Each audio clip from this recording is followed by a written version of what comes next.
Today I thought I would do a more laid-back video to share with you my plant collection, and I have them all lined up behind me. I love my plants so much. I never even realized how much I love plants until I got my very first one a few years ago.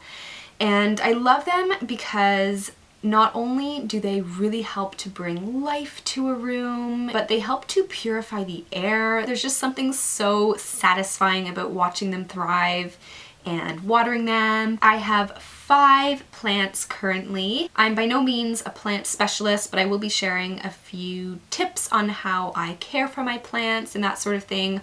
All of my plants are very low maintenance, very easy to care for, so I hope you guys find this video helpful. So let's get started. I am wearing green. I am ready to talk about plants.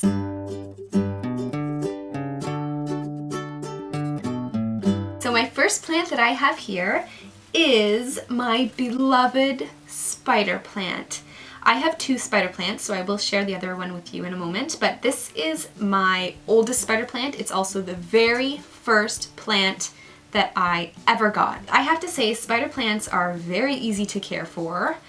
This guy will not die. He refuses to die. I swear he's been under very many different kinds of conditions. Spider plants like moderate watering. They also like moderate sunlight, not direct sunlight, or at least not too much direct sunlight. Some of my plants are on my desk, and my desk is right below my window, and in the afternoon my desk is just saturated in sunlight, so most of my plants get quite a lot of direct sunlight, although they generally do pretty well in indirect sunlight. This is my other spider plant, and this one's different than the other spider plant that I have because the leaves are a lot softer and it's just a lot more like flowy and floppy.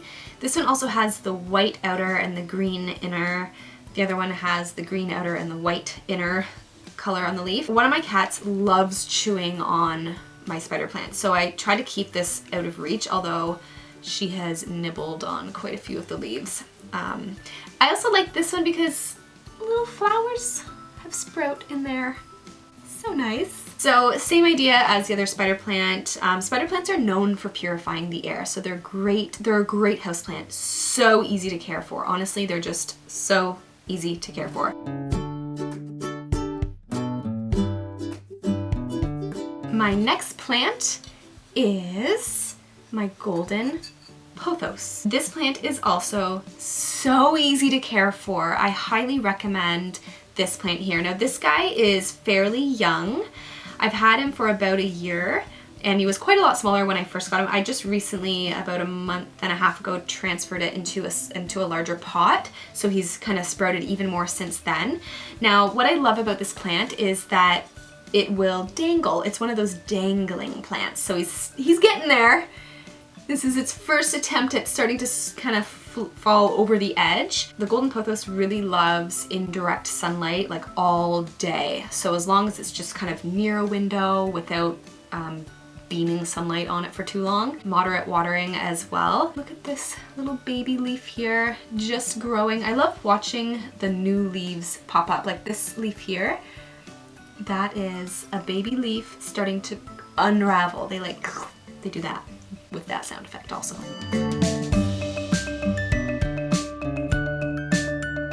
My next plant number 4 that I have here, is my Boston Fern, and I love this fern. I just love it. I love ferns in general. I think ferns are so beautiful. This also makes a lovely, lovely house plant. You don't need to water it too much. Definitely not a hefty amount of watering. However, ferns do like a higher humidity level. So I have a spray bottle that I keep in my room, and I mist them. Maybe once every couple of days, or just every time I get the urge to do some misting, I will mist the ferns, and it is very satisfying because I just imagine them like, yes, missed me. So anyway, the thing with the Boston fern is that because the leaves underneath don't really get a lot of access to any of the sunlight or any sort of thing, they do tend to dry out and die a little bit under there, so it's good to every once in a while just sort of pluck any dead leaves under there. They don't like direct sunlight, so indirect as well. And this guy has already grown quite a bit since I got him. I got this one 2 months ago, I want to say, and it's already starting to kind of come over the edge. This one will sort of go whoop, like a big, just, you know, ferns. I love it. He's having a great time. I was doing some reading, and Boston ferns can be prone to spider mites. I had a terrible experience with spider mites one time. I once had an ivy plant. Last summer, I got myself an ivy. And basically I noticed that there was this like dusting on the ivy, and for a couple of weeks I was just like brushing it off, like I didn't understand why this ivy kept on getting dusty looking. And then one fine day, one fine afternoon, I looked a little closer and I saw that the dusty particulate that was on the ivy was moving and like crawling. Oh, it's so disgusting when I think about it. The ivy had spider mites. That's what was happening there. I later learned that, and I really tried to save the ivy's life, but it just... Anyway, apparently ferns can get spider mites. I really think it depends on where you get your plants from and if they're already infested, but I have had no issues with this fern. My last plant is my Leatherleaf Fern. This fern I got on the same day as the other fern. He was so little when I first got it, and now it's bloop, sprouting up, also having a great time. They are having a great time. So when I first got this fern, I actually didn't know what type of fern it was. Even the lady at the nursery, she didn't know exactly the type of fern because there was no signage in front of it. So for a few weeks I was trying to Google like what type of fern this was, and then I came across the name of it, and it's a leatherleaf fern. And it makes total sense because the leaves kind of have a leathery feel to them. They're very like almost plasticky, shiny, sort of just like a more robust leaf, which I discovered go by the term frond. These are fronds. Frond. Can't get enough of that.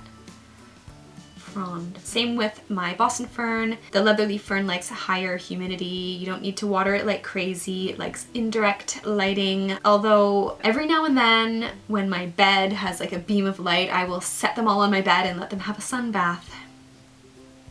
A collective sun bath, even for just a couple of minutes, not long. This here is my little watering jug. This is actually an old kombucha bottle that I repurposed and fill up with water, and I use this to water my plants. I water them every couple of days, I want to say. I always just make sure that I put my finger in the soil just to see if it's really dry or if it's okay, if it's moist enough, and I'll just water them as needed. That's kind of how I go about it. I just sort of gauge like how the plants are looking. If they are looking green and lush and they're sprouting upwards, then I know that they're okay. And I just keep an eye on them. And then of course I have my mister, which I will also sometimes just mist on all of the plants because I feel like they like that, you know? It's like, I just love misting plants. So that's it for my plant collection. I hope you guys enjoyed this video. Give it a thumbs up if you did, and definitely feel free to leave any comments below if you have any of these plants, or if you have any tips on caring for these sorts of plants or other kinds of plants. And that's it. I will see you guys next time. Bye.